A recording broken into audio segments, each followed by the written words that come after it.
سلام به همه عزیزان.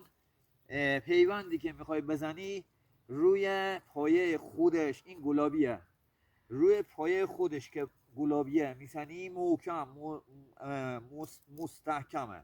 اما این پایه سیب ولی پیوندک گلابی ترد و شکننده میشه. در مورد بقیه درختان دیگه مثل زردالو روی هلو باز عمرش تغییر میکنه، یعنی زردالویی که شما روی هلو پیوند میزنی عمرش کم میشه، برعکسش باز شما هلو رو زردالو میزنی پیوندش عمرش زیاد میشه ولی یه عیبی داره، رشدش کم میشه.